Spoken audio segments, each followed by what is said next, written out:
ഇങ്ങനെയുള്ള ജിന്നുകളോടുള്ള സഹായതേട്ടം അത് ശിർക്കാണ് എന്നാണോ ശിർക്കല്ല എന്നാണോ നിങ്ങളെ മദ്ഹബ്?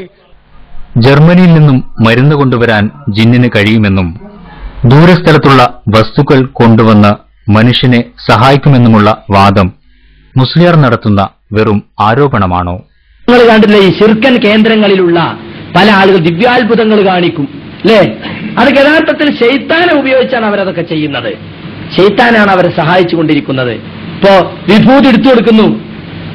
ചില തട്ടിപ്പുകളിലൂടെ ഇതൊക്കെ ചെയ്യാൻ പറ്റും. പക്ഷേ SMT വാച്ച് കൊടുക്ക് അവിടെ കൊടുക്കും. ജർമ്മനിയിലുള്ള മരുന്ന് ഒരു അരമണിക്കൂർ കൊണ്ട് ഇവിടെ എത്തിച്ചു കൊടുക്കുന്നത്. എങ്ങനെ? പ്ലെയിന് പോകുമ്പോൾ പോകാൻ ശൈത്താന് കഴിയും. അതുകൊണ്ടാണല്ലോ ജിന്നിൽപ്പെട്ട മല്ലൻ പറഞ്ഞു എന്ത് സുലൈമാൻ നബിയോട്, നിങ്ങൾ ഇവിടുന്ന് എണീക്കുന്നതിന് മുമ്പ് ഞാൻ എന്ത് ചെയ്യാം? ആ സിംഹാസനം ഇവിടെ കൊണ്ടുവരാം. അത്രയും ഭാരമുള്ള സിംഹാസനം ആ വായുവിലൂടെ ഇങ്ങനെ വഹിച്ചു കൊണ്ടുവരാൻ ആർക്ക് കഴിയും? പിശാചിന് കഴിയും. മനുഷ്യനില്ലാത്ത ഒരുപാട് കഴിവുകൾ. സുലൈമാൻ നബിയുടെ ചരിത്രങ്ങൾ ഖുർആനിൽ നിന്ന് എടുത്തു നോക്കൂ. സുലൈമാൻ നബിയുടെ ഈ മുഅ്ജിസത്ത് അദ്ദേഹത്തിൽ മാത്രം പരിമിതമല്ലേ? പിന്നീട് വന്ന ഏതെങ്കിലും നബിമാർക്ക് ഇത്തരം ദൃഷ്ടാന്തങ്ങൾ കൊടുത്തതായി ഖുർആനിലോ ഹദീസിലോ ഇല്ലല്ലോ. മാത്രമല്ല ശൈത്വാൻ പൂജകർക്ക് കൊടുത്തില്ല. എന്ത് ചെയ്യണം? നമ്മൾ നേരത്തെ പറഞ്ഞ സാമ്പത്തികമായ ഇടപാടിൽ എന്ത് സമീപനം സ്വീകരിക്കും? വിഷയ പൂർത്തീകരണത്തിനു വേണ്ടി ചക്കരപ്പറമ്പ് സംവാദ വ്യവസ്ഥ നാം കുറച്ചുകൂടി കാണേണ്ടതുണ്ട്. അതിങ്ങോട്ട് പറയുന്നത് ഇല്ല, പറഞ്ഞില്ല. നിങ്ങൾ പ്രാർത്ഥനയാ പറഞ്ഞത്. പ്രാർത്ഥനയല്ല ഉമർ മൗലവി എഴുതിയത്, കുഞ്ഞിരുമദനി എഴുതിയത്. അവരെന്താ എഴുതിയത്? മറിക്ക് സഹായതേട്ടം ശിർക്കാണ്. ഇതാണ് ഇവിടെയാണ് നമ്മളുള്ളത്. ശരിക്ക് കൃത്യമായി വിഷയം ഉൾക്കൊണ്ടോളൂ. ജിന്നിനോട് മലക്കിനോട് സഹായം തേടൽ ശിർക്കാണ് എന്ന് പഴയ കാലത്ത് എഴുതിവെച്ച കുഞ്ഞീരുമദനിയും അതുപോലെ ഉമർ മൗലവിയും അദ്ദേഹത്തിന്റെ അനുയായികളാണെന്ന് പറയുന്ന മൗലവിമാർ കഴിഞ്ഞില്ല. നിങ്ങൾക്ക് ഒറ്റ പോയിന്റ് കൂടി നിങ്ങൾ വിട്ടുകിടക്കണം. എന്താണെന്നറിയോ? ഉമർ മൗലവിന്റെ വാദത്തിലേക്ക്, കുഞ്ഞീരുമദനിയുടെ വാദത്തിലേക്ക്. അത് വെച്ചിട്ട് വാദപ്രതിവാദത്തിലുണ്ടോന്നാ ചോദിക്കണം. ഉമർ മൗലവിയുടെ വാദം വെച്ച് ആ നിലപാടില്ലെങ്കിൽ പറ, അത് തുറന്നു പറ. ഇതിന് ഞങ്ങൾ പറഞ്ഞല്ലോ, അല്ലല്ല, സഹായതേട്ടത്തെ നിങ്ങൾക്ക് ഈ ഒരു തുറുപ്പുചീട്ട് വാദം ഇവർ ഇറക്കാൻ പ്രധാന കാരണം പല ലക്കങ്ങളിലായി ഇസ്ലാഹ് മാസികയിൽ തുടർച്ചയായി ഇപ്പോഴും വന്നുകൊണ്ടിരിക്കുന്ന ദുർബലമായ ഒരു ഹദീസ് അഥവാ മരുഭൂമിയിൽ വഴിതെറ്റിയ ഒരാൾ ജിന്നെ സഹായിക്കണേ, മലക്കെ രക്ഷിക്കണേ എന്നിങ്ങനെ സഹായം തേടിയാൽ അത് ശിർക്കല്ല, അതുകൊണ്ട് തന്നെ പ്രാർത്ഥനയുമല്ല എന്ന അപകട വരികളാണ്. അതിന് സമയമാകുമ്പോൾ പഠിപ്പിക്കും. പക്ഷേ കഴിയില്ല മൗലവി. ജിന്നിനോട് സഹായം ചോദിക്കൽ എന്താ അതിന് പറയാനുള്ളത്? പറ്റുന്നോ പറ്റില്ല? തീർച്ചയായും ഞങ്ങൾ ആവർത്തിച്ച് 10,000 കുതിരശക്തിയോടെ വെല്ലുവിളിക്കുന്നു. ജർമ്മനിയിൽ നിന്ന് മരുന്ന് കൊണ്ടുവരണേ ജിന്നെ എന്നിങ്ങനെയുള്ള സഹായതേട്ടം ശിർക്കാണ് എന്നെഴുതാൻ ധൈര്യമുള്ള മൗലവിമാർ ഇത്ര എണ്ണം ഉണ്ടായിട്ട് ഏതെങ്കിലും ഒന്നിനു സാധ്യമാണോ? പറയും ജിന്നിനോട് സഹായം തേടൽ ശിർക്കാണ്. ഞങ്ങൾ ഉമർ മൗലവി പറഞ്ഞത് ശരിയാണ്. നിങ്ങൾ ഉമർ മൗലവിയുടെ കുട്ടികളായി. പറയും ജിന്നിനോട് സഹായം തേടൽ ശിർക്കാണ്. ഞങ്ങൾ ഉമർ മൗലവി പറഞ്ഞത് ശരിയാണ്. നിങ്ങൾ ഉമർ മൗലവിയുടെ കുട്ടികളായി. പഴയ കാലത്ത് പറഞ്ഞ ഒമന്നവല്ലു വിമ്മയ്യതു അതന്നെ ഇപ്പോൾ ഓതുന്നത്. പക്ഷേ ഞങ്ങൾ പറയട്ടെ, വ്യക്തമായി നിങ്ങൾ ആദർശത്തിൽ നിന്ന് നിങ്ങൾ മാറിയിട്ടുണ്ട്. കൃത്യമാണത്. അത് നിങ്ങൾ അന്ന് പറഞ്ഞതല്ല ഇന്ന് പറയുന്നത്. എന്റെ കയ്യിലുള്ള 2 പുസ്തകങ്ങൾ അതിന് തെളിവാണ്. കൃത്യമായി ഞാൻ പറയുന്നു. ഇത് കുഞ്ഞീതുമലും മൗലവി എഴുതിയ ഇസ്ലാമിന്റെ ജീവൻ എന്ന പുസ്തകം.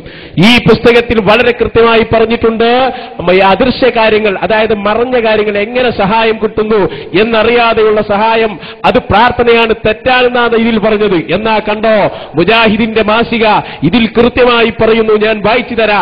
നിങ്ങൾക്ക് മാറിയിട്ടില്ലെന്നോ? ജിന്നിനോട് സഹായം തേടാൻ പാടില്ലെന്നും മലക്കിനോട് സഹായം തേടാൻ പാടില്ലെന്നും ആദ്യകാലത്ത് വാദിച്ചിരുന്ന നിങ്ങൾ ഇപ്പോൾ എത്തിപ്പെട്ടിരിക്കുന്ന ഏറ്റവും പ്രയാസകരമായ ഘട്ടമാണ്. നിങ്ങൾ തന്നെയാണ് അതിലേക്ക് ഞങ്ങൾ വലിച്ചുകൊണ്ടുവന്നത്. നിങ്ങളെ തൗഹീദ് മാറിയിട്ടില്ലെന്ന് ത്വാഹ സാഹിബ് പറഞ്ഞല്ലോ. നിങ്ങൾക്ക് അഭിനന്ദനങ്ങൾ. കേട്ടോ മാറിയ തൗഹീദ്. ഞങ്ങളിതാ വായിക്കുന്നു നിങ്ങളുടെ സ്വന്തം പത്രം ഇസ്ലാഹ്. ഇതാ കേട്ടോ, പകൽ വെളിച്ചത്തിൽ വിജനമായ മരുഭൂമിയിലൂടെ വഴിയറിയാതെ നടന്നു നീങ്ങുന്ന ഒരാൾ, പരിസരത്തെ ആരെയും കാണുന്നില്ല. അവിടെ എന്റെ ശബ്ദം കേൾക്കുന്ന ആരെങ്കിലും മനുഷ്യൻ, മലക്ക്, ജിന്ന് എന്നെ സഹായിക്കട്ടെ എന്ന് നിലച്ച് പടപ്പുകളെ എന്നെ സഹായിക്കണേ, എനിക്ക് വഴി കാണിച്ചു അനുവദിച്ചു തരണേ എന്ന് ഉച്ചത്തിൽ വിളിച്ചു പറയുന്നുവെങ്കിൽ അഭൗതിക മാർഗത്തിലുള്ള സഹായനേട്ടം അതിലില്ല. അതുകൊണ്ട് തന്നെ വ്യക്തമാണ്, പഴയകാലത്ത് കുഞ്ഞീദ് മദനി പഠിപ്പിച്ചത് അദൃശ്യമാർഗത്തിലൂടെയുള്ള സഹായം ഒരു നിലക്കും പാടില്ല, ജിന്നും മലക്കും അടക്കമുള്ള സഹായം പാടില്ല. നിങ്ങളെ പുതിയ പുസ്തകത്തിൽ അതാ പറയുന്നു, പാടില്ല. ഇനി കേൾക്കണോ നിങ്ങൾക്ക്? മാറ്റം വന്നതുകൊണ്ട് ഞങ്ങൾ പ്രവർത്തിച്ചതുകൊണ്ട് കാര്യമുണ്ടായിട്ടുണ്ട്. നിങ്ങൾ തന്നെ ഇറക്കിയില്ലേ സർക്കുലർ, അത് വിജയമല്ലേ ഞങ്ങളുടെ?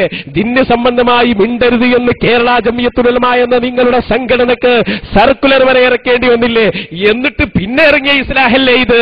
ഇതിലിതാ വീണ്ടും പറഞ്ഞിരിക്കുന്നു, ജിന്നിനോട് സഹായം തേടുന്നത് ശിർക്കല്ല.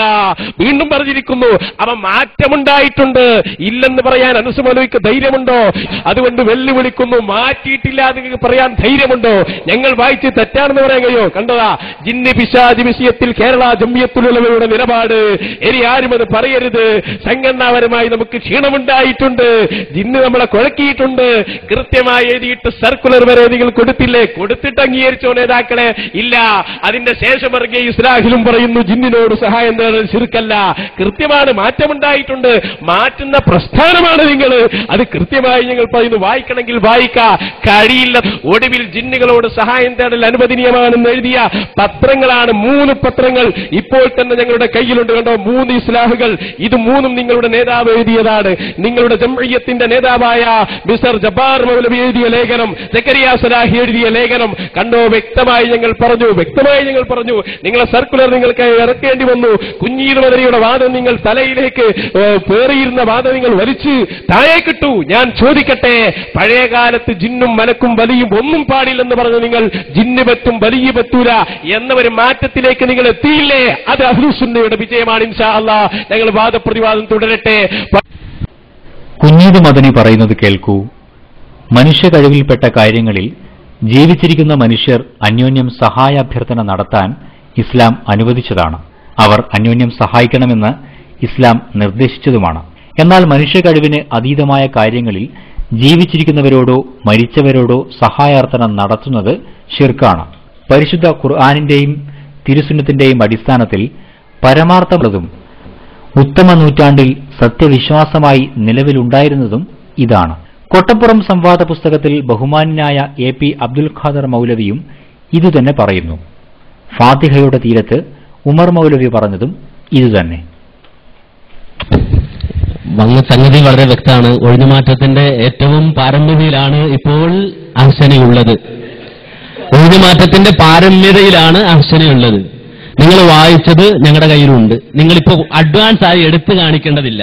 അതിനുള്ള മറുപടിയും ഞങ്ങളുടെ കയ്യിലുണ്ട്. നിങ്ങൾ കൊണ്ടുവന്ന സർക്കുലറും ഞങ്ങളുടെ കയ്യിലുണ്ട്. നിങ്ങൾ കൊണ്ടുവരുന്നത് മുഴുവൻ ഞങ്ങളുടെ കയ്യിലുണ്ട്. അതൊന്നും ഇല്ലാതെയാണ്, ഞങ്ങളിതൊന്നും കാണാത്തവരാണ് എന്ന് അഹ്സനെ തെറ്റിദ്ധരിച്ചിട്ടുണ്ട്. ഞങ്ങൾ കണ്ടവരും മറുപടി പറഞ്ഞവരും പറയാൻ കഴിയുന്നവരും ഇനിയും പറയുന്നതുമാണ്.